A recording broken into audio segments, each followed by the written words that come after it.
What if I told you that the future of every generation is shaped long before the next generation were even born? Okay, welcome to Generation Institute. My name is Oluchifevo Obona. This is 52 conversations before we become parents.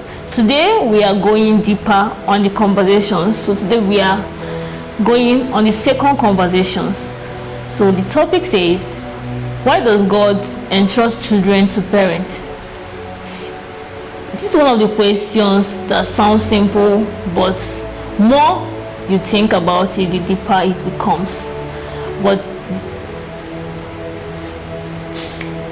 after all, if every child belongs to God, why doesn't He simply raise them Himself? Why place something so precious into the hands of people, ordinary people who are imperfect, people who make mistakes, people who are still learning themselves? If you think about it, that is a remarkable decision, because children are among the greatest treasure God ever places on earth. Every child carries a unique personality, unique gifts, unique potential, a purpose that existed in the heart of God long before that child was born. Yet God chooses to place that life into the hands of parents. Why? I believe the answer begins with understanding something about the character of God. Throughout the Bible, one pattern appears again and again. God delights in accomplishing His purpose through people. He loves partnership. Not because He lacks the power to walk alone, but because relationships and partnership are woven into the designs for creation. Think back to the very beginning. When God created the world, He could have managed everything Himself. Instead, He entrusted Adam with the responsibility of caring for the garden. That tells something important. From the beginning, God has been the God who entrusts responsibility. Not because He needs someone to do His work, but because He invites people to participate in it. And that pattern continues throughout the scripture. When God wanted to bless the nation, He called Abraham. When He wanted to deliver Israel from Egypt, He walked through Moses. When He wanted to speak to His people, He raised up prophets. When He wanted the message of the gospel to reach the ends of the earth, He entrusted an ordinary man and women. Again and again, we see the same patterns. God is powerful enough to walk alone, yet He chooses to walk through people. Parenting is one of the clearest examples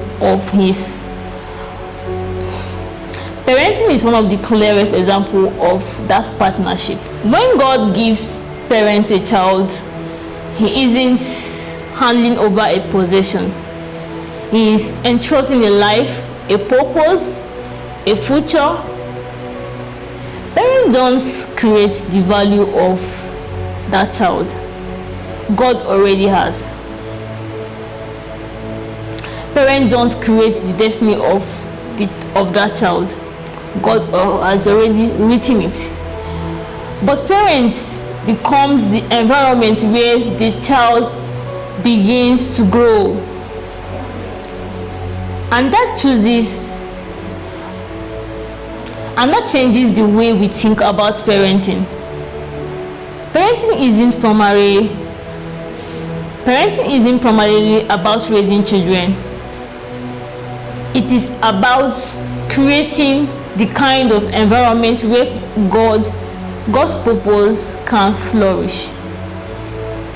Think about the seed. If someone doesn't create a life inside the seed, the life is already there. But the farmer prepares the soil, protects it, waters it, remove whatever could hinder its growth. In many ways, parents are like gardeners. They cannot create life. They cannot create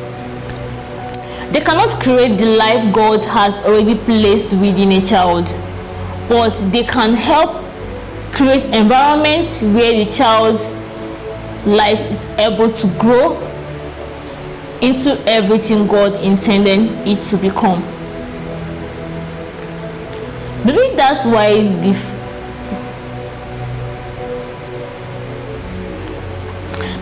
why family is so important.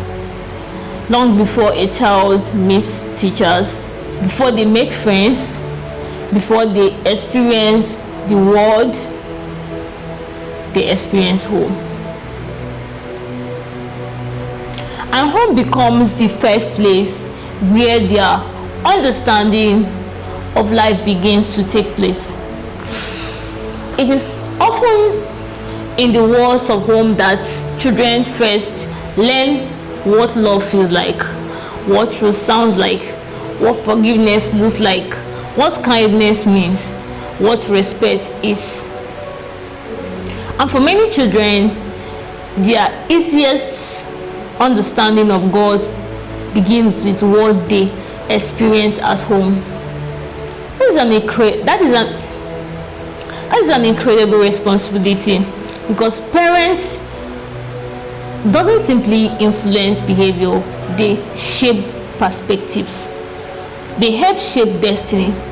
They help shape line through which a child begins to understand the world.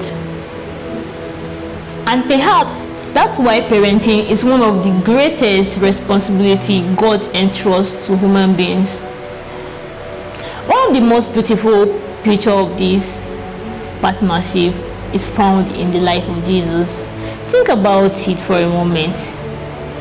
When God chooses to bring his own son into the world, he could have just come like that. He could have just done it in countless ways. Jesus could have just appeared as a full-grown man. He could have just come out with authority and strength of an adult, but he didn't. He came as a baby, completely dependent on human being care, completely dependent on human care. He needed to be fed, protected, comforted, taught, and God entrusted him to Mary and Joseph. I find that remarkable, because the one who created the universe entrusted it to an infant, and God chose family to be the place, to be the environment where he would grow. That wasn't an accident, it was part of God's design. The Bible tells us that Jesus grew in wisdom and in stature, favor with God and men. So, even the environment the life of Jesus unfolded within is guided through love, guidance, and care of a family. If God chooses a family for his own son, then family is far more important than many of us realize. Parents are not simply people who provide food, clothing, and shelter. Those things matter, but parenting reaches more deeper than physical needs. Parents help shape the atmosphere in which a child's heart, mind, character begins to develop. They become the first voices that speaks identity, the first hands that offers comfort, the first examples of forgiveness, the first models of integrity, and often the first place a child is being loved. This is why parenting creates such incredible responsibility. Not because parents are expected to be perfect, but because they have been given influence. And influence is one of the greatest gifts God can entrust to a person. This is why the Bible places such important teachings on children. Not simply teaching them information, not teaching them a way of life, because values are not transferred only through words. They are transferred through examples. Children remember what they consistently see far more than what they hear. That's why before we become parents, we must first become students ourselves.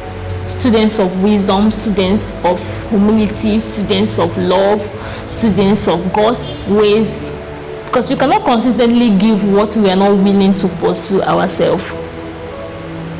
Maybe that's the invitation God gave to every future parents.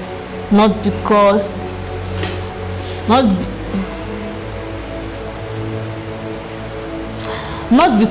perfect, but keep becoming, keep growing, keep learning, keep allowing me to shape your heart, because as I shape you, you help shape the next generation. So perhaps the question isn't really why does God entrust children to parents? The deeper question is, what kind of parents is God looking out for? Not parents who knows everything, not parents who don't make mistakes, but parents who has remains teachable. Parents who understand first every child is God's gift before our responsibility. But as faithful stewards, because every child carries a story that begins in the house of God. Because every child carries a story that begins in the house of God. For a reason, He invites parents to become part of the story. What an extraordinary privilege. What an incredible responsibility. Before we become parents, we must understand this. God is not simply looking out for people who can bring children into the world. He's looking out for people who are willing to partner with Him in nurturing lives, shaping character, cultivating purpose, and preparing a generation to know Him.